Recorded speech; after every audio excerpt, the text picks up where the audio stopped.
وبركاته. الحمد لله رب العالمين، والصلاة والسلام على سيد الأنبياء والمرسلين وعلى آله الطيبين الطاهرين وأصحابه الأكرمين أجمعين. أما بعد، فأعوذ بالله من الشيطان الرجيم. فمن حاجك فيه من بعد ما جاءك من العلم فقل تعالوا ندعو أبناءنا وأبناءكم ونساءنا ونساءكم وأنفسنا وأنفسكم ثم نبتهل فنجعل لعنة الله على الكاذبين. صدق الله العظيم وبلغنا رسوله النبي الكريم ونحن على ذلك لمن الشاهدين والشاكرين. آمين. الحمد لله رب العالمين. إن الله وملائكته يصلون على النبي يا أيها الذين آمنوا صلوا عليه وسلموا تسليما. اللهم صل على سيدنا محمد وعلى آل سيدنا مولانا محمد مبارک وسلم. جواد صاحب اس کو بند کر دیں، مجھے تھوڑا سا اس کی آواز سے ڈسٹرب ہو رہا ہے.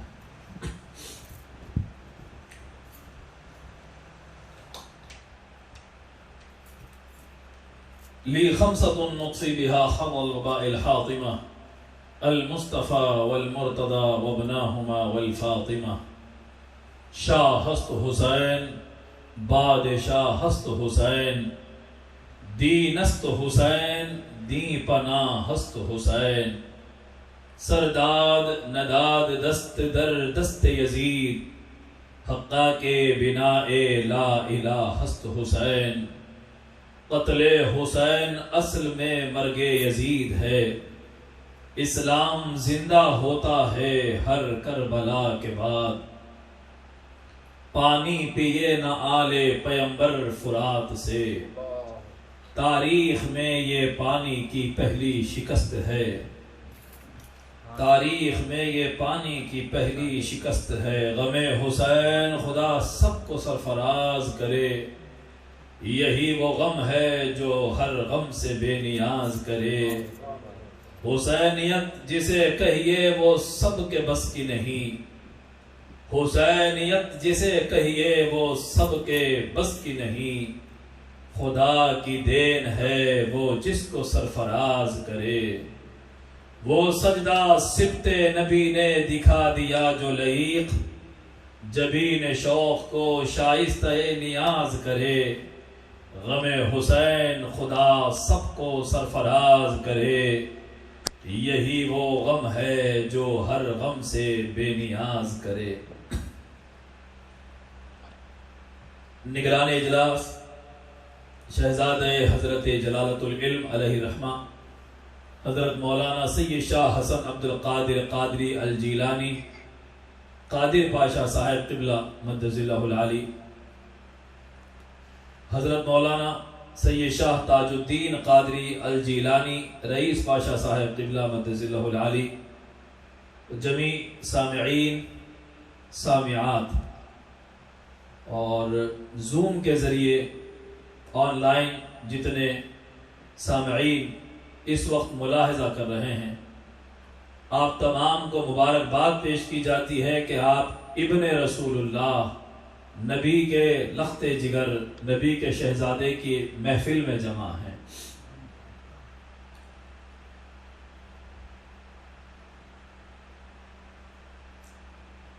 ابھی آپ نے ایک روح پرور کلمات حضرت رئیس پاشا صاحب سے ملاحظہ فرمائے ہیں. ایمان کو تازگی بخشنے والے اور پنجتن پاک کی محبت سے بھرے کلمات ہم نے سماعت کیے. ہماری خوش نصیبی ہے کہ ہماری محفل میں سرکار محبوب سبحانی پیران پیر کا خانوادہ ہماری سرپرستی کر رہا ہے اور ان کی روحانیت سے ہم یہاں کسب فیض کر رہے ہیں. سامعین عزیز وقار، اللہ رب العزت نے جو سورہ آل عمران میں آیت مباہلہ کے ذریعے شان پنجتن کو بیان فرمایا ہے اور عالم کفر کو جو چیلنج دیا ہے اس کا ذکر کرنے سے پہلے ہم پچھلی گفتگو کا تتمہ کرتے ہیں کہ جو تذکرے پنجتن پاک کی تعظیم جو صحابہ کرام رضوان اللہ تعالی علیہم اجمعین کیا کرتے تھے، اس کا کچھ ایک دو باتیں عرض کر کے ہم اس آیت مقدسہ کی طرف آتے ہیں۔ صحابہ میں ایک منفرد نام ملتا ہے عبداللہ ابن عباس رضی اللہ تعالی عنہ کا، جنہیں بارگاہ رسالت سے حبر الامہ کا لقب ملا۔ اس امت کا سب سے بڑا عالم دین، مفسر قرآن حضرت عبداللہ ابن عباس رضی اللہ تعالیٰ عنہ کو یہ خطاب دیا گیا۔ آپ کو دیکھا گیا کہ آپ امام عالی مقام امام حسین علیہ السلام کی سواری کی رکاب پکڑے چل رہے ہیں۔ یہ ابن عباس رضی اللہ تعالیٰ عنہ یہ حضور کے کزن بھی ہوتے ہیں۔ حضور کے چچا حضرت عباس، ان کے بیٹے عبداللہ ابن عباس، حالانکہ رشتے میں امام حسین رضی اللہ تعالیٰ عنہ و علیہ السلام اگر رشتہ ہی دیکھا جائے تو امام حسین علیہ السلام بھتیجے ہوتے ہیں۔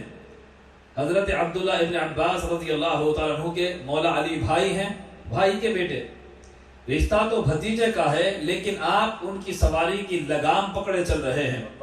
اس کو ابن حجر رحمت اللہ علیہ نے تسوید القوس میں نقل کیا ہے۔ تو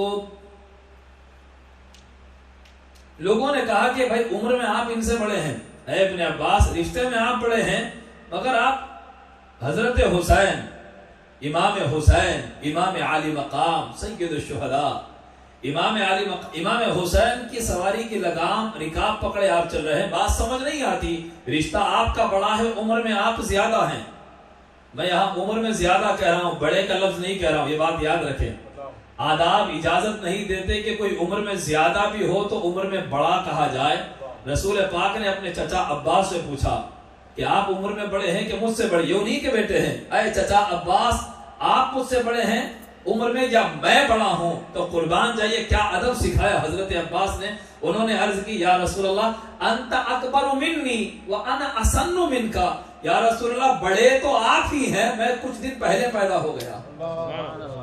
اگر کہتے کہ عمر میں بڑا تو یہ جھوٹ نہ تھا، مگر یہ ادب صحابہ کو اللہ نے ان کے دلوں میں ڈالا ہے۔ انہوں نے نہ کوئی ادب کی کتاب پڑھی ہے، نہ کلاسز ادب کی انہوں نے اٹینڈ کی ہے کہ دلیلیں مانگتے بیٹھے۔ یہ دلیل کہاں ہے؟ قرآن کی کون سی آیت میں ہے کہ نبی کو عمر میں اپنے سے بڑا کہوں یا نہ کہوں؟ یہ ادب اللہ کی طرف سے دلوں کو عطا کیا جاتا ہے۔ یہ کتابیں زبان سے نگاہوں سے نہیں پڑھی جاتی، یہ کتابیں قدرت خداوندی اہل ایمان کے دلوں کو تقوی کے ذریعے سے عطا فرما دیتا ہے۔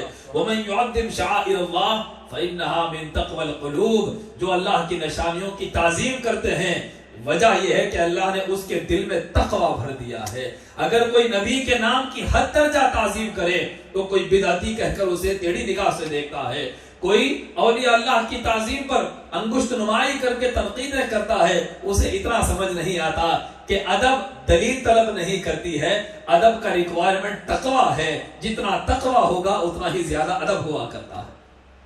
یا رسول اللہ بڑے آپ ہیں، میں کچھ دن پہلے پیدا ہو گیا۔ کتنی پیاری بات ہے۔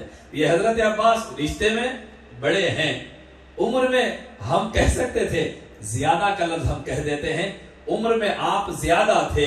تو کسی نے پوچھا کہ آپ عمر میں زیادہ ہیں مگر امام حسین کی سواری کی رکاب کیوں پکڑے چل رہے ہیں؟ تو حضرت عبداللہ ابن عباس کہتے ہیں، میں عباس کا بیٹا ہوں، یہ نبی کا بیٹا ہے۔ میں حضرت عباس کا بیٹا، یہ میں ابن عباس ہوں، یہ ابن رسول اللہ ہے۔ کیا ابن رسول اللہ کی سواری کی رکاب پکڑنا ابن عباس کے فخر کی بات نہیں ہے؟ ہائے ہائے سبحان اللہ سبحان اللہ۔ صحابہ کا مجمع ہوا کرتا، مسجد کھچا کھچ بھری ہوتی، رب کی رحمتیں باران رحمت مسلسل برسا کرتی تھی۔ رسول پاک منبر امامت پر، مصلی امامت پر جلوہ افروز ہوتے۔ غور کریں، بڑے بڑے صحابہ جن کی تائید میں، جن کی فضیلت میں آیتیں اترا کرتی ہیں، کبھی جبریل آ کر حضرت ابوبکر کو اللہ کا سلام پہنچا رہے ہیں، کبھی حضرت عمر کو اللہ کا سلام پہنچ رہا ہے۔ مرتبوں میں، علو مرتبت میں بڑی شان رکھنے والے صحابہ پیچھے نماز پڑھ رہے ہوتے۔ میرے نبی کا سجدہ طویل ہو جایا کرتا، طویل ہو جایا کرتا، اور سارے صحابہ بڑے اطمینان سے حضور کے پیچھے سجدے میں سجدہ طویل ہوتا تو لمبے سجدوں کی نماز ادا فرماتے. بعض اوقات صحابہ کرام میں سے کسی کا دل بے چین ہو جاتا، میرے آقا کس حال میں ہیں، نہ جانے کہیں میرے آقا ہمیں چھوڑ کر تو نہیں چلے گئے. ایک صحابی نے سر اٹھا کر دیکھا سجدے سے بے چین ہو کر، اتنی دیر تک سجدہ اتنا لمبا نہیں ہوتا، کیا وجہ ہے؟ سجدے سے سر اٹھاتے ہیں، کیا دیکھتے ہیں؟ نبیوں کا امام بحالت سجدہ برقرار رکھے ہوئے ہے. سجدہ لمبا اس لیے ہوا ہے کیونکہ حسین نبی کی پشت پر سوار ہو گئے ہیں. حسین نبی کی پشت پر سوار ہیں، اور رسول پاک اگر شہزادے کو ہٹا کر سجدے سے اٹھیں، کوئی اس میں قباحت نہیں تھی. اگر کوئی آپ کے لڑکے بھی آپ نماز میں جائیں تو سجدے پر آپ کی پشت پر سوار ہوتے ہیں، آپ انہیں ہٹا دیتے ہیں، پھر اس کے بعد سجدے سے اٹھتے ہیں. لیکن رسول پاک نے امام حسین کو اپنی پشت اقدس سے کبھی نہ اتارا. آپ کہہ سکتے ہیں کہ بھئی نبی خود نماز پڑھ رہے تھے، صحابہ بھی پڑھ رہے تھے، کسی نے یہاں نہیں ہٹایا. نہیں، ایک نفل کی منزل بھی آئی تھی، میرے آقا نفل ادا فرما رہے تھے، حضور کی پشت پر امام حسین آئے تو ایک صحابی دوڑتے ہوئے آئے کہ امام حسین کو اتار دیں، شہزادے کو پشت اقدس سے اتار دیں. روایت میں آیا کہ جیسے وہ صحابی حضور کے قریب آئے، سجدے میں میرے نبی نے ہاتھ سے اشارہ کر کے فرمایا چھوڑ دو، حسین کو ہاتھ نہ لگاؤ، برقرار رہنے دو. اللہ، یہ ادب حسین سکھایا گیا. نانا کی پشت پر حسین ہے، اتارنے کی جرت نہ کرنا. ابھی رب کا منشا یہ نہیں ہے، رب کا منشا یہ نہیں ہے کہ حسین کو ابھی پشت سے اتارا جائے. اللہ اکبر. دنیا میں اور کون ہے شبیر کے سوا، دنیا میں اور کون ہے شبیر کے سوا، ایسا سوار جس کی سواری رسول ہے، ایسا سوار جس کی سواری رسول ہے. صبر و رضا یقین کا پیکر حسین ہے، آئی نئے صفات پیمبر حسین ہے. چہرے الگ الگ ہیں تو رشتے جدا جدا، مقصد میں دیکھیے تو 72 حسین ہیں. اور کتنا بلند ابن علی کا مقام ہے، کتنا بلند ابن علی کا مقام ہے. اکبر وہ دیکھ دوش نبی پر حسین ہے، اکبر وہ دیکھ دوش نبی پر حسین ہے. یہ نبی کا کاندھا ہے، سب کو نصیب نہیں ہوتا.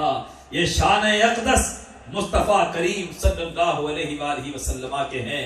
ارے شب معراج جنہیں بیدار کرنے کے لیے فرشتوں کا سردار جبریل امین بھی اگر حاضر ہو جائے تو ارشاد ہوتا ہے قبل قدمین، اے جبریل میرے نبی کو بیدار کرنا ہو تو آواز نہ لگانا، بلکہ میرے نبی کے قدموں کا بوسہ لے لو. تمہاری کافوری آنکھوں کی ٹھنڈک سے میرے مصطفیٰ کی آنکھیں کھل جائے گی، وہ بیدار ہو جائیں گے. یہ بارگاہ مصطفیٰ یہاں کے آداب فرشتوں کے سردار بجا لاتے ہیں، لیکن سامعین ذی وقار، فرشتوں کی عظمتوں کی انتہا آقا کے قدموں پر ہے، اور حسین ان کے شان اقدس پر سوار ہیں، حسن نبی کے شان اقدس پر سوار ہیں. اسی سے اندازہ لگایا جائے کہ ان کا مقام کیا ہے، ان کا مرتبہ کیا ہے، ان کی شان کیا ہے. اللہ اکبر، اللہ اکبر. سامعین، دنیا میں اور کون ہے شبیر کے سوا، ایسا سوار جس کی سواری رسول ہے. حضرت امام حسن کو آقا نے کاندھوں پر اٹھایا، ایک روایت میں امام حسین کو باہر جلوگر ہیں، اللہ اکبر، گلیوں میں لے کر ان کو اپنے کاندھوں پر بٹھا کر پھرا کرتے ہیں. اندازہ لگائیں آپ، نبیوں کا سردار باہر جہاں جس راستے سے گزرے فرشتے اپنے پر بچھا دیں، اپنے شہزادوں کو کاندھوں پر لے کر گلیوں میں پھر رہے ہیں. حضرت ابوبکر صدیق نے دیکھا، دیکھ کر فرمایا نعم المرکب، نعم المرکب، اے شہزادے کتنی پیاری سواری ملی ہے، کتنی پیاری سواری ملی ہے. سواری کی تعریف کر دی. میرے نبی نے فرمایا اے ابوبکر سواری کی تو تعریف کر رہے ہو، یہ بھی تو دیکھو نعم الراکب، سوار ہونے والا بھی کتنی شان والا ہے، یہ بھی کتنی شان والا ہے، یہ بھی دیکھو سواری بھی شان والی ہے، سوار بھی شان والا ہے. بات یہ نہیں ہے کہ بے شان والے کو یہ سواری مل گئی، سوچو یہ سواری جسے ملی وہ کتنی شان والا ہوگا. سبحان اللہ. یہی وجہ تھی کہ صحابہ حد درجہ تعظیم کرتے. حضرت ابوبکر و عمر اہل بیت رسول اللہ کی تعظیم کرتے تھے. میں باضابطہ تعظیم کا جملہ کہہ رہا ہوں. ان کی تحریر آپ نے کل ہی ملاحظہ فرمایا، حضرت عمر بن خطاب رضی اللہ تعالیٰ عنہ نے ان کی تحریر لکھوا کر اپنے کفن میں رکھنے کی وصیت فرمائی تھی. سبحان اللہ سبحان اللہ. تو کہنے والے شاعر نے کہا تھا، میرے استاد سخن حضرت الطاف صمدانی نے، اقصے رخ رسول ہے چہرہ حسین کا،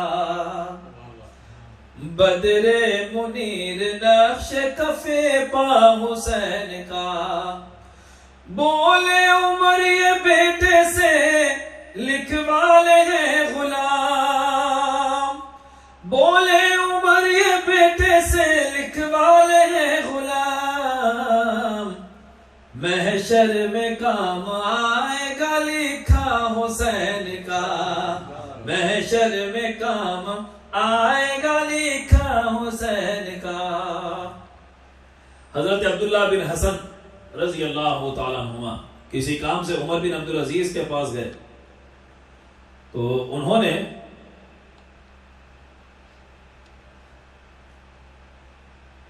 حضرت عبداللہ بن حسن سے عمر بن عبدالعزیز رحمۃ اللہ علیہ نے فرمایا، یہ کون؟ عمر بن عبدالعزیز یہ بنو امیہ کے عادل حکمران. جیسا کہ آپ علماء سے سنتے ہیں کہ بنو امیہ کا دور حکومت جو رہا وہ ظلم و استبداد سے بھرا رہا، لیکن اس میں جو عادل حکمران، انصاف پسند حکمران بھی رہے، ان میں سے ایک حضرت عمر بن عبدالعزیز ہیں رحمت اللہ تعالی علیہ. تو وہ اہل بیت کے بڑے عاشق اور بڑے چاہنے والے. عمر بن عبدالعزیز رحمت اللہ علیہ کا ایک کارنامہ یہ بھی کہ ممبروں سے جو بنو امیہ نے بدعت رائج کی تھی کہ مولا علی کو ممبروں سے گالی دی جانے کی جو مذموم رسم جاری کی گئی تھی، وہ عمر بن عبدالعزیز حکومت پر آتے ہی انہوں نے بین کر دیا. کسی ممبر سے مولا علی کی شان میں گستاخی نہیں ہوگی. اللہ کی لاکھوں رحمتیں ہوں ان پر. انہوں نے حضرت امام حسن کے شہزادے سے فرمایا، اذا كان لك حاجة فارسل الي ابكتب فإني استحيي من الله ان يراك على بابي. اللہ اکبر. انہوں فرماتے ہیں، اے امام حسن کے شہزادے، اگر آپ کو مجھ سے کوئی بھی ضرورت ہو تو آپ کسی کو بھیج دیا کریں یا مجھے لکھ کر حکم فرما دیں. مجھے اللہ سے شرم آتی ہے کہ ابن رسول اللہ کا بیٹا میرے دروازے پر آئے، مجھے شرم آتی ہے. کوئی حاجت لے کر اہل بیت نبی کی آل میری چوکھٹ پر آئے، مجھے اللہ سے بڑی حیا آتی ہے. آپ کسی کو کہلوا کر بھیج دیں یا مجھے لکھ کر بھیج دیں، آپ کے حکم کی تعمیل میں عمر بن عبدالعزیز حاضر ہے. اللہ اکبر. یہ ہے ادب والے، یہ ہے اہل بیت رسول اللہ کی تعظیم کرنے والے. تو سامعین، میں اس آیت مقدسہ کی تفسیر پر آنے سے پہلے ایک اور واقعہ سنانا چاہوں گا کہ ہشام بن عبد الملک، یہ بنو امیہ کا گورنر تھا. یہ کعبۃ اللہ شریف کے صحن میں آیا، بڑے کر و فر کے ساتھ، فوج تھی، طواف کرنے کے لیے آیا. آرمی آتی ہے، سب کو ہٹاتی ہے، اس کو طواف کرایا. حجر اسود کا بوسہ لینے کے لیے آگے بڑھتا ہے، لیکن دھکم پیل میں پیچھے ہو کر بیٹھ جاتا ہے. عوام کا ہجوم ایسا تھا، کون گورنر، کہاں کا گورنر، کونیا مکیا پڑی، نکل کر پیچھے گیا. ایک ممبر اس کے لیے صحن حرم میں رکھا گیا. ممبر پر بیٹھ کر وہ دیکھنے لگا حرم کا منظر. اچانک کیا دیکھتا ہے کہ ایک انتہائی سعادت مند نورانی شکل والی ہستی مطاف میں آ رہی ہے، اور وہ جوں آگے بڑھ رہے ہیں، لوگ بس ان کے جمال کو دیکھ کر راستہ چھوڑ رہے ہیں، وہ اندر داخل ہوتے جا رہے ہیں، یہاں تک کہ وہ حجر اسود کے پاس آئے اور اس کو بوسہ لیا، واپس چلے گئے. یہ دیکھ کر مرماندنگ رہ گیا. ارے میرے جیسا پاور والا حکمران آئے تو پبلک جس حرم میں دھکے دے رہی ہے، حجر اسود کا جسے بوسہ نصیب نہیں ہو رہا، لیکن وہ کون ہے جس کے آنے پر سارا مطاف خالی ہو گیا اور ان کے لیے حجر اسود کی راہ ہموار کر دی گئی. تو اس نے اس سے پوچھا، یہ کون ہے آنے والا؟ بلکہ بعض علماء نے فرمایا کہ اس کو معلوم تھا یہ کون شخصیت ہے، کون سی ہستی ہے. اس نے بڑے ہی، کسی نے پوچھا کہ یہ کون ہے، تو عبد الملک بن مروان نے، ہشام بن عبد الملک نے کہا میں نہیں جانتا یہ کون ہے. حقارت سے کہا، بغض اہل بیت، نبی کی آل کا جو بغض دل میں بھرا تھا، اس نے بڑے کر و فر سے کہا میں نہیں جانتا یہ کون ہے. حقارت سے کہہ دیا معاذ اللہ استغفر اللہ. تو اس وقت قریب میں فرزدق شاعر بیٹھا ہوا تھا، عرب کا مشہور شاعر. اس نے فوراً قصیدہ پڑھنا شروع کیا. عرب کی عادت تھی، کوئی بات پر وہ اشعار پڑھتے تھے، قصیدے پڑھتے تھے. تو فوراً فرزدق نے قصیدہ پڑھنا شروع کیا. هذا الذي تعرف البطحاء وطائفه والبيت يعرفه والحل والحرم، هذا ابن خير عباد الله كلهم، هذا التقي النقي الطاهر الحلم، هذا ابن فاطمة إن كنت جاهله بجده انبیاء اللہ قد ختموا. فرزدق نے کہا کہ یہ وہ ہیں جن کو بطحا جانتا ہے اور طائف جانتا ہے، ان کو حرم جانتا ہے، ان کو ہل جانتا ہے، اللہ کا گھر کعبۃ اللہ انہیں جانتا ہے. تو نہیں جانتا ہے تو کیا ہوا اے ہشام بن عبد الملک، ان کو حرم خداوندی اللہ کا گھر جانتا ہے، ہل جانتے ہیں، طائف جانتا ہے، بطحا جانتا ہے. یہ اس کے بیٹے ہیں جو پوری مخلوق میں سب سے بہتر ہیں، اور یہ بڑے پاکیزہ اور خدا ترس، پاک اور صاف نہایت ہی بردبار ہیں. ہاتھ ابن فاطمہ، سن یہ فاطمہ کے نقطۂ جگر ہیں. ان کنت جاہلہ، اگر تو نہیں جانتا تو سن لے، یہ فاطمہ کے نقطۂ جگر ہیں. بجمدہ انبیاء اللہ قد ختموا، وہ انہی کے نانا ہیں جن پر نبیوں کا سلسلہ ختم کر دیا گیا ہے. اور بھی طویل ہے یہ قصیدہ. تو جب یہ قصیدہ اس نے پڑھا، اس گورنر نے بنو امیہ کے آرڈر دیا کہ اس کو فوراً قید میں ڈال دیا جائے. ان کی شان میں قصیدہ پڑھتا ہے، ہمارے سامنے قید میں ڈال دیا جائے. یہ ہے اہل بیت کے چاہنے والوں کا انجام دنیا میں. جو اہل بیت کی تعریف کرتا ہے، دنیا اسے قید و بند کی صعوبتیں جھیلنے پر مجبور کر دیتی ہے یا دشمنی کر بیٹھتی ہے، اس پر طرح طرح کے الزامات لگتے ہیں. جب وہ قید میں چلا گیا تو یہ بات حضرت امام زین العابدین کو پتہ چلی. وہ کون تھے؟ حضرت امام زین العابدین تھے، امام حسین کے شہزادے، بیمار کربلا. ان کو اطلاع ملی کہ یا ابن رسول اللہ، آپ کی شان میں اس نے بدتمیزی کی تھی تو جواب فرزدق نے دیا، لیکن مروانیوں نے اسے قید کر دیا ہے. آپ کی محبت میں، اہل بیت کی محبت میں فرزدق قید و بند کی صعوبتیں جھیل رہا ہے. امام زین العابدین نے کثیر رقم منگوائی اور اس پر عنایت کی. فرمایا لے جاؤ، ہماری محبت میں قصیدہ پڑھنے والے کو یہ ہماری نوازی اسے عطا کر دو. اہل بیت کا مزاج بھی دیکھو اے نبی کے چاہنے والوں.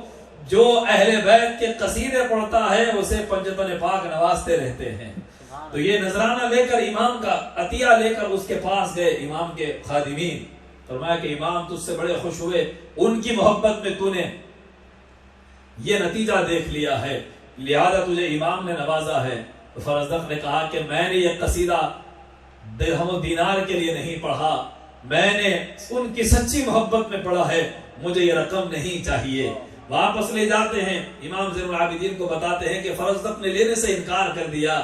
تو حضرت امام زین العابدین علیہ السلام نے فرمایا کہ جاؤ، اس کی محبت یقیناً سچی ہے، فرزدق سے کہہ دو ہم اہل بیت کسی کو کچھ دیتے ہیں تو پھر واپس نہیں لیتے. جب یہ فرمایا تو لے جا کر اسے امام کا پیغام دیا گیا. تو فرزدق نے امام کی وہ کثیر رقم جو عطا کی گئی تھی اس نے قبول کر لیا. اس طرح سے وہ نوازا گیا.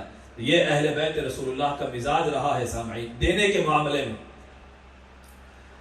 اور اس پر ہم نے غالباً پچھلے سال بھی یہ واقعہ سنایا تھا کہ پاکستان کے مفتی جمال الدین بغدادی ہیں، جو سوشل میڈیا پر ان کے بڑے لیکچرز ہیں، غالباً کراچی کے ہیں، کہاں کے پتہ نہیں.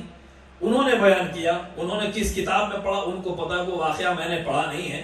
انہوں نے یہ واقعہ سنایا کہ ایک مرتبہ امام عالی مقام امام حسن علیہ السلام کے پاس امیر شام نے کافی لاکھ دینار، غریب لاکھ کے اوپر تھے دینار، آپ کو نظر پیش کی. جو اہل بیت رسول اللہ کا حق تھا بیت المال سے غالباً وہی تھا. نظر پیش کی اور دل میں یہ خیال کیا کہ میں ابن ہندہ ہوں، میری یہ شان ہے، میری ماں نے مجھے اتنا ظرف دیا کہ میں نبی کے گھرانے کو اتنی کثیر رقم نظر پیش کر رہا ہوں. تو مفتی جمال الدین بغدادی کا بیان ہے کہ پھر امام نے بس وہ رقم لی اور اپنا جو نوکر تھا نالین اٹھانے والا اس کو عطا فرما دی اور فرمایا کہ میں فاطمہ کا بیٹا ہوں. یعنی کہ جتنی رقم تم دے کر حکمرانوں تم ناز کر رہے ہو، اتنا تو ہم نبی کے گھر والے اپنے نوکروں کو عطا کر دیا کرتے ہیں۔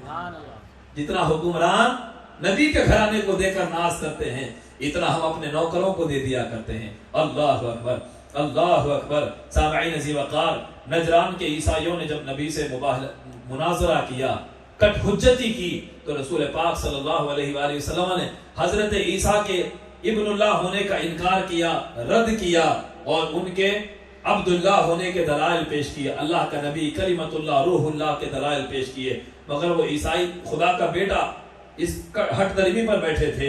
آخر کار اللہ نے فرمایا، قرآن کی آیت نازل فرمائی، فَمَنْ حَاجَّكَ فِيهِ مِنْ بَعْدِ مَا جَاءَكَ مِنَ الْعِلْمِ فَقُلْ تَعَالَوْا نَدْعُ أَبْنَاءَنَا وَأَبْنَاءَكُمْ وَنِسَاءَنَا وَنِسَاءَكُمْ وَأَنفُسَنَا وَأَنفُسَكُمْ ثُمَّ نَبْتَهِلْ فَنَجْعَلْ لَعْنَةَ اللَّهِ عَلَى الْكَاذِبِينَ۔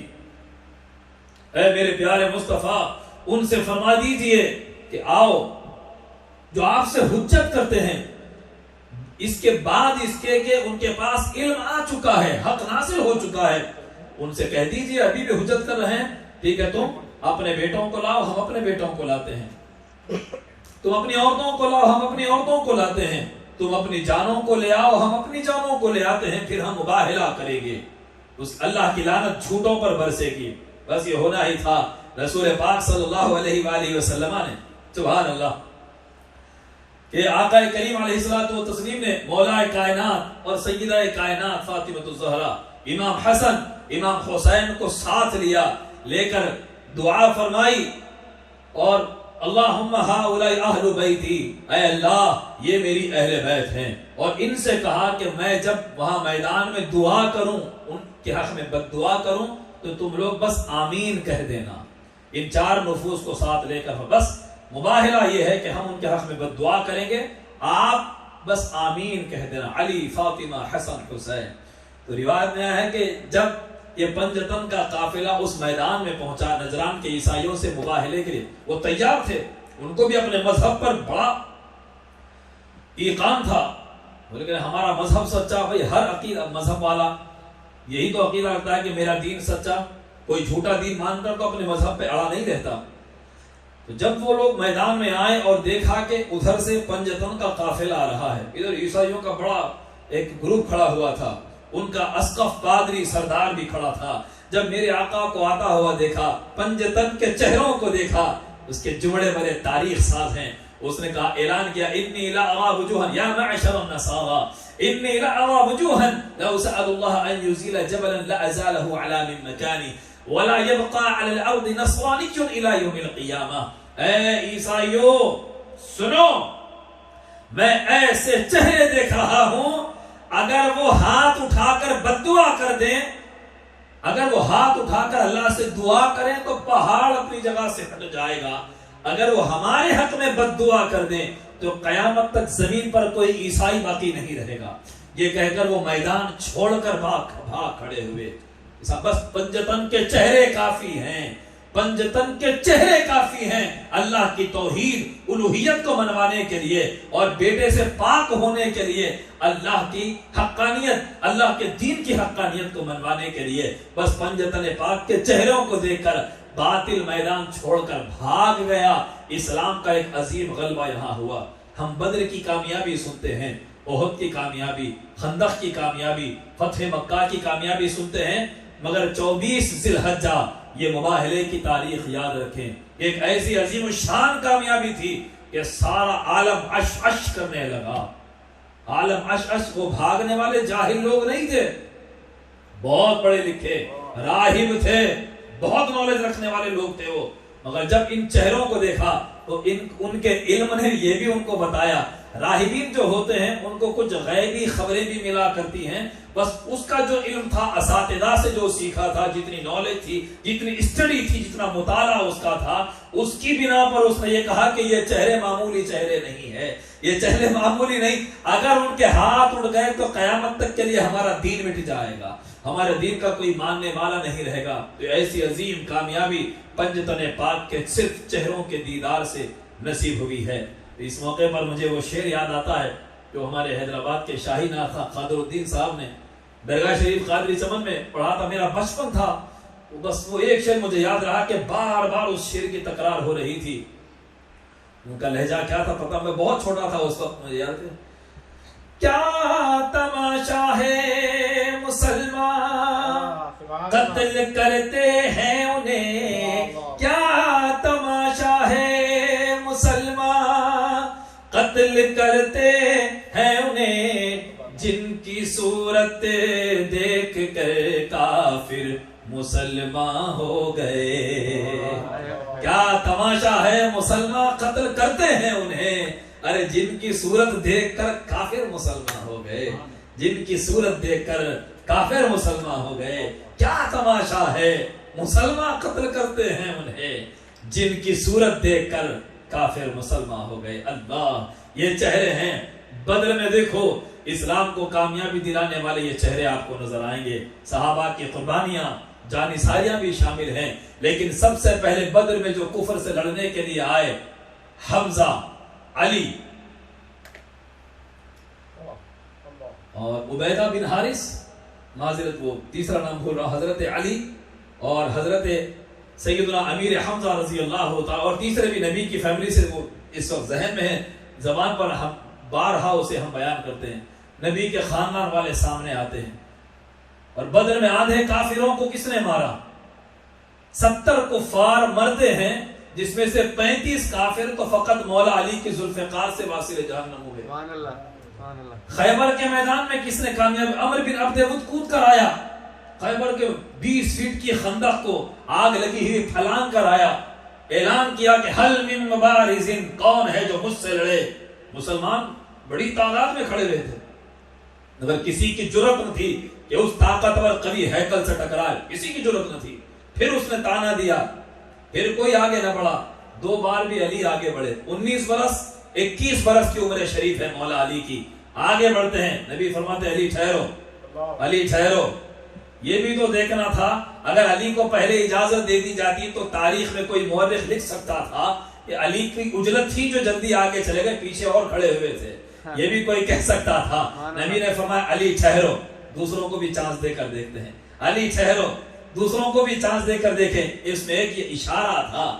اس کے بعد جب کوئی آگے نہ بڑھا، پھر اس نے للکارا کہ کہاں ہے شہادت کا شوق مسلمانوں کا، مرنے کے لیے کوئی تیار نہیں ہے. جب اس نے یہ بدتمیزی کی تو اب کفر کو آخری جواب دینا تھا. نبی نے فرمایا ہاں ولی اب تمہاری ہی باری ہے، ہاں ولی تمہاری ہی باری ہے. علی آگے آتے، 21 برس کا علی ہے. عمر بن عبد ود قوی ہیکل جن کی شکل والا ہے، اکیلا 100 سواروں پر بھاری آ کر ٹکراتا ہے. اللہ اکبر، اللہ اکبر. کفر اور ایمان کی مبارزت ہو رہی ہے. نبی نے فرمایا کل کفر کل ایمان سے لڑ رہا ہے، کل کفر کل ایمان سے لڑ رہا ہے. دونوں میں لڑائی شروع ہوئی. گرد چاروں طرف سے دونوں کو گھیر لیتی ہے. دونوں جب گرد میں گم ہو گئے، رسول پاک نے ہاتھ اٹھا دیے. ہاتھ اٹھا کر فرمایا اے اللہ علی کی مدد فرما، اے اللہ علی کی مدد فرما. کچھ دیر کے بعد گرد چھٹی تو دیکھا علی کھڑے ہیں اور وہ کافر علی کے قدموں میں پڑا ہوا ہے. اللہ اکبر، اللہ اکبر، اللہ اکبر کے نعرے صحابہ کرام نے بلند کیے. اللہ اکبر کے نعرے بلند ہوئے. غور کریں کہ صحابہ کے دلوں میں علی کی شجاعت، علی کا حوصلہ اور علی کی بہادری کا کیسا سکہ جمع ہوگا. اچھے اچھوں کے پسینے چھوٹ رہے تھے. 21 برس کے علی نے کفر کو دھول چٹا دی اور قدموں پر پڑا چھوڑ دیا. تو اس موقع پر نبی نے فرمایا ضربت علی یوم خیبر، یہ بات یہ حدیث یاد رکھیں، ضربت علی یوم خیبر خیر من عبادت ثقلین، افضل من عبادت ثقلین، کہ جنگ خندق میں علی کا وہ ایک وار عالم جن اور عالم انس کی عبادت سے بھی افضل ہے. علی کا بس وہ ایک وار دونوں عالم کی عبادت سے افضل ہے.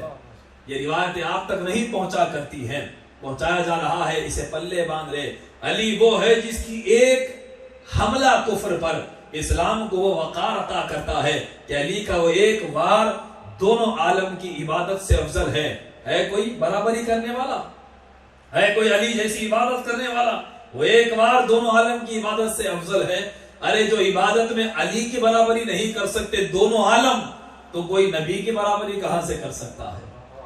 جب علی کا کوئی مقابل نہیں لا سکتے تو پھر کون نبی کی برابری لائے گا؟ کون علی کے شہزادے کی برابر کوئی لے کر آ سکتا ہے؟ جواب ہے کوئی؟ کہنے والا شاعر نے کہا، خوب کہا ہے، کہاں سے لائے گی دنیا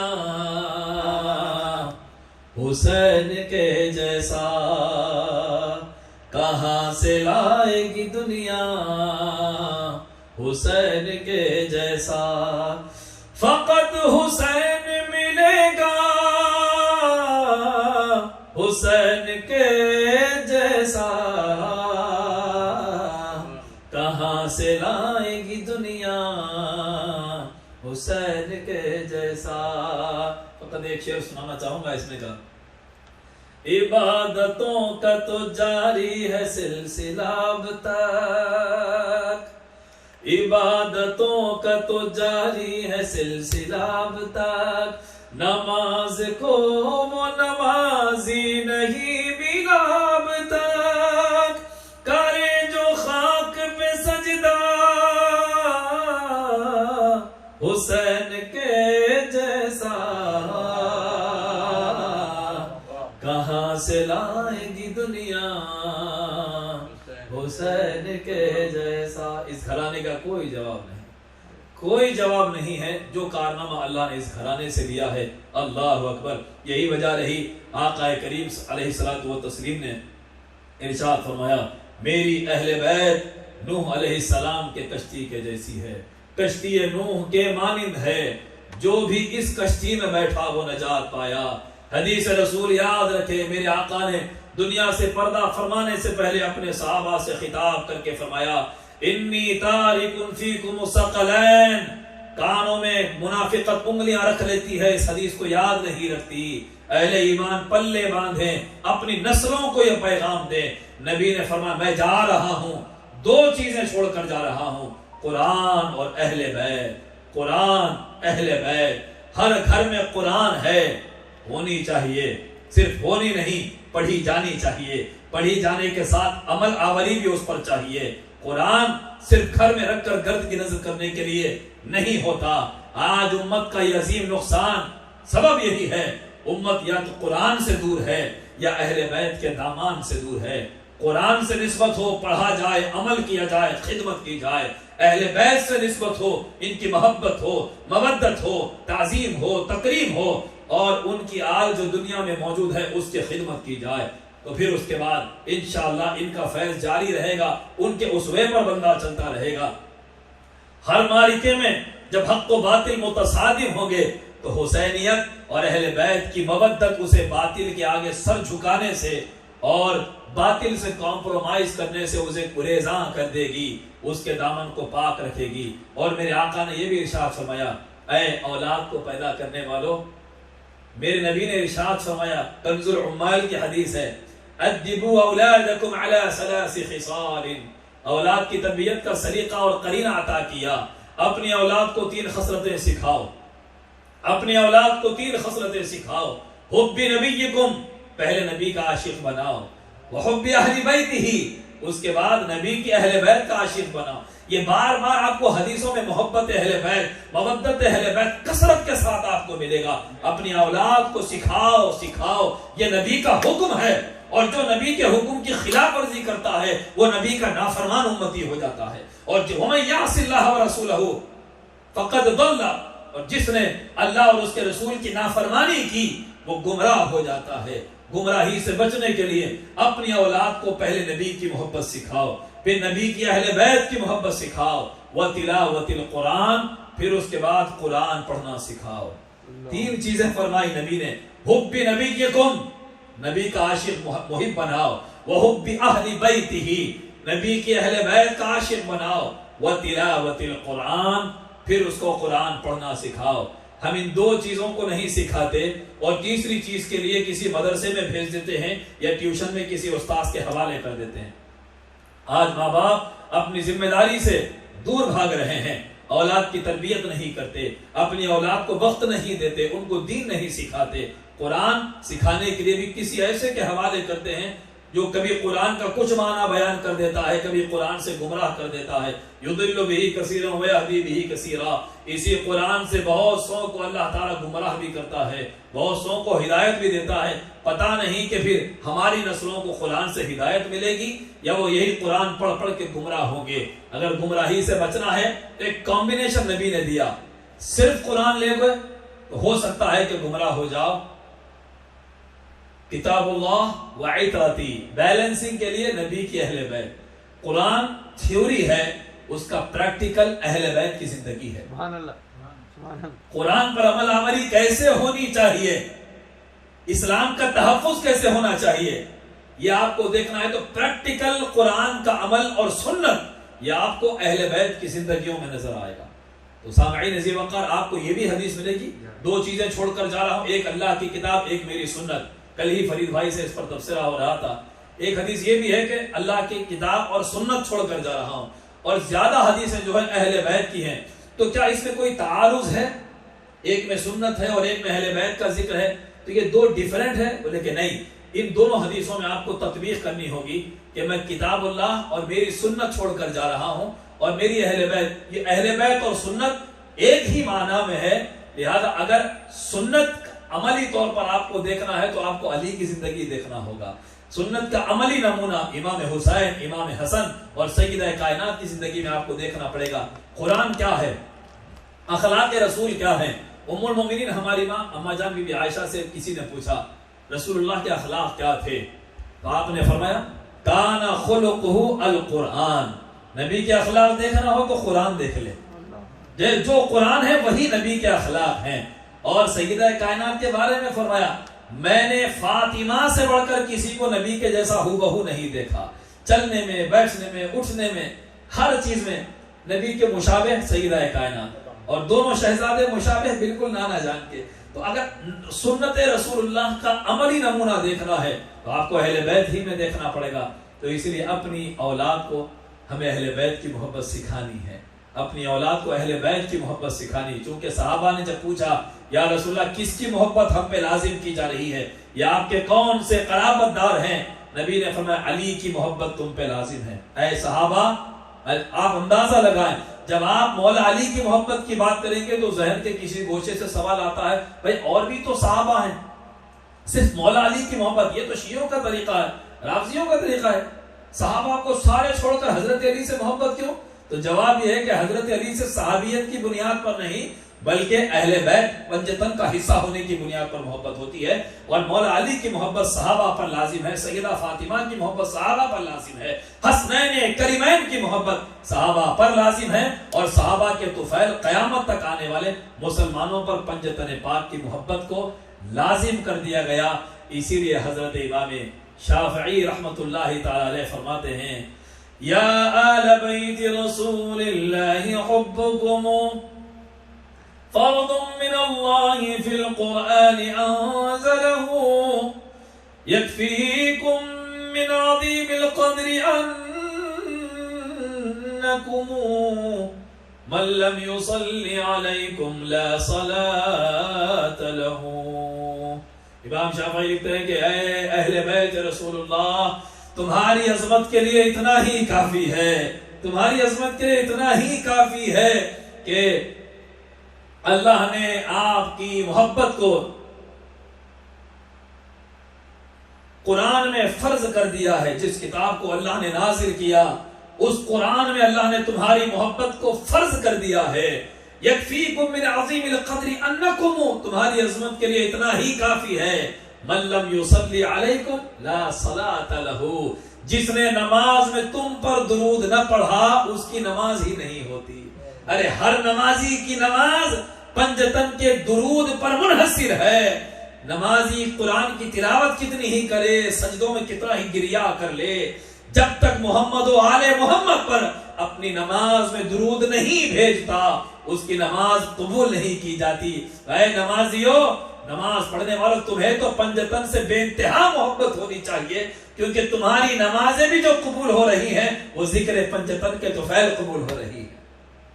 ورنہ قبول نہیں. اس پر حدیث بھی ہے, آقا کریم نے ارشاد, حضرت عبداللہ ابن مسعود راضی ہیں, من صلی صلاۃ ولم یصلی فیہا علی وعلی اہل بیتی لم تقبل, کہ جس کسی نے نماز پڑھی اس میں مجھ پر اور میری اہل بیت پر درود نہ پڑھا, اس کی نماز قبول نہیں ہے. وہ نماز نہیں جس میں ذکر اہل بیت نہیں, جس میں نبی و آل نبی کا ذکر نہیں. کہاں تک بچیں گے پنجتن کے ذکر سے؟ آل محمد سے کہاں تک دور بھاگو گے؟ تم رافضیت کا نام دو تو پھر نماز کو رافضیوں کے حوالے کر دینا پڑے گا. نہیں, یہ کم علمی ہے, یہ جو علم سے دور ہے یہ ان کا رویہ ہے. ہم اہل السنت والجماعہ ہیں الحمدللہ. صحابہ کی تعظیم ہے اور پنجتن سے بے پناہ فدائیت کی نسبت ہمیں حاصل ہے. اور یہ بزرگان دین, خاص طور پر محبوب سبحانی الشیخ عبد القادر الجیلانی اور خواجہ عطائے رسول ہند الولی کے دیار سے ہمیں یہ محبت وافر مقدار میں ملا کرتی ہے. اللہ ہمارے بزرگوں کے ان آستانوں کو شاد و آباد رکھے. لی خمسۃ نقصی بہا حر الباء الحاطمہ المصطفیٰ والمرتضی وابناہما والفاطمہ. شاہست حسین بادشاہست حسین, دینست حسین دی پناہست حسین. سرداد نداد دست در دست یزید, حقا کے بنا لا الہ ہست حسین, حقا کے بنا لا الہ ہست حسین. آخر میں ہم ایک منقبت پڑھیں گے, پھر انشاءاللہ نماز عشاء ہوگی. اگر صاحب بھی کلام نوازی فرمائیں گے تو صاحب کا بھی کلام سن کر انشاءاللہ ہم میں پہلے صاحب ہی سے خواہش کرتا ہوں کہ اپنے کلام سے ہمیں سرفراز فرمائیں. پرسوں کا ادھورا کلام جو تھا انشاءاللہ ہم اسے آج پھر پڑھ کر مکمل کرتے ہیں. تو حضرت سیدی شیخ الاسلام بادشاہ حسینی لعیق علیہ رحمت و رضوان کا کلام ہے عشرہ محرم کے حوالے سے. درود پاک کا نذرانہ پیش کرنا. اللہم صلی علی سیدنا محمد وعلی آل سیدنا محمد وبارک وسلم. پھر آ گیا عشرہ محرم, حسین پھر یاد آ رہے ہیں. درود پاک کا نذرانہ پیش کرنا. اللہم صلی علی سیدنا محمد وعلی آل سیدنا محمد وبارک وسلم.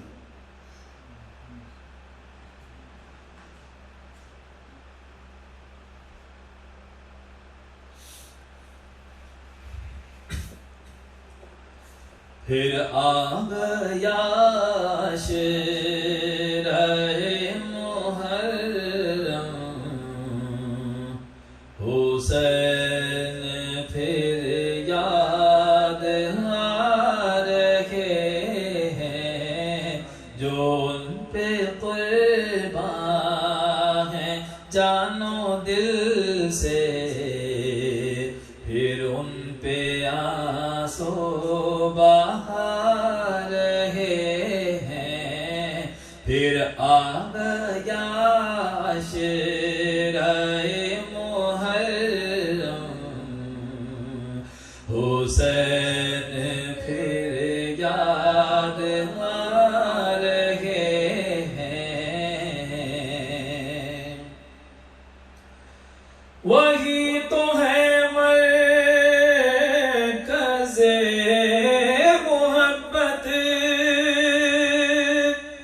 کہ ان سے ہے ہم کو ربط و نسبت, کہ ان سے ہے ہم کو ربط و نسبت.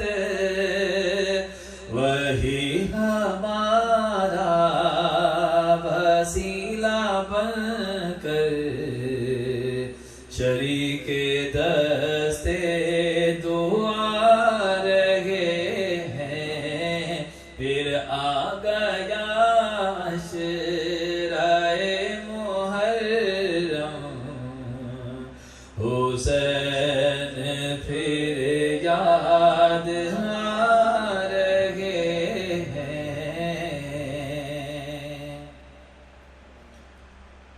وہ سبت خیر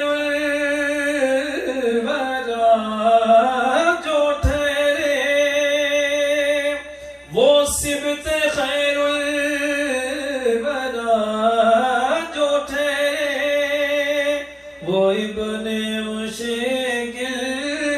کوشا جو ٹھہرے، وہ ابن مشکل کوشا جو ٹھہرے، مقام حیرت ہی کیا اگر وہ ہماری بگڑی بنا رہے ہیں، پھر آ گیا عشرۂ محرم، حسین پھر یاد آ رہے ہیں۔ یہ شعر حضرت شہزادہ علی اکبر علیہ السلام کی شان میں لکھا گیا ہے، جو بالکل ہو بہو نانا جان کی شبیہ تھے، مکمل شبیہ رسول اللہ تھے، ان کی شان میں شعر لکھا گیا ہے کہ نگاہ پڑتے ہی جس پہ خود جی درود پڑھنے کو چاہتا ہے، نگاہ پڑتے ہی جس پہ خود جی درود پڑھنے کو چاہتا ہے، وہ آج ہم شکل مصطفیٰ بھی تورن سے جنت کو جا رہے ہیں، وہ آج ہم شکل مصطفیٰ بھی تورن سے جنت کو جا رہے ہیں،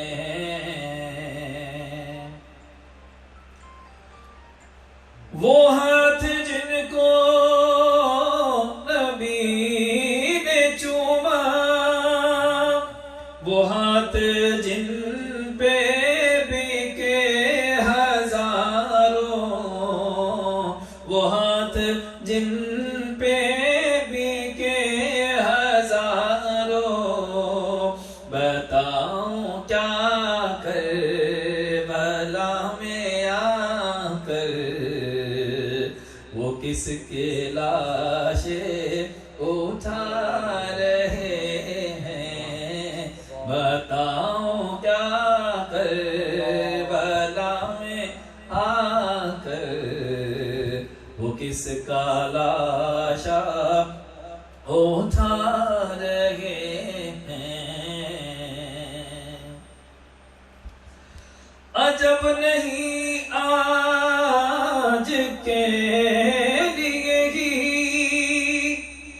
عجب نہیں آج کے لیے ہی زباں چوسائی تھی مصطفیٰ نے، زباں چوسائی تھی مصطفیٰ نے، حسین معصوم تشنا لب کو زباں جو اپنی چوسا رہے ہیں، حسین معصوم تشنا لب کو زباں جو اپنی چوسا رہے ہیں، یہ جس کی نسبت سے زندگی ہے، ازل سے اب تک لائق اپنی، ازل سے اب تک لائق اپنی، اسی کے در پر پڑے ہوئے ہیں، وہیں تو ہم سر جھکا رہے ہیں، پھر آ گیا عشرۂ محرم، حسین پھر یاد آ رہے ہیں جو ان پہ قربان ہیں جانو دل سے پھر ان پہ آنسو بہا رہے ہیں۔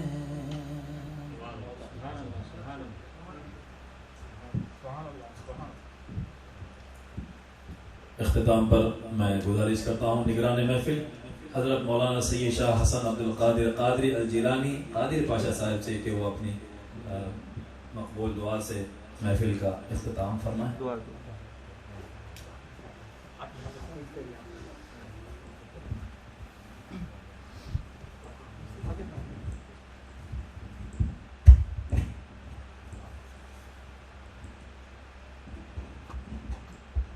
فاتحہ اجازت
آمین۔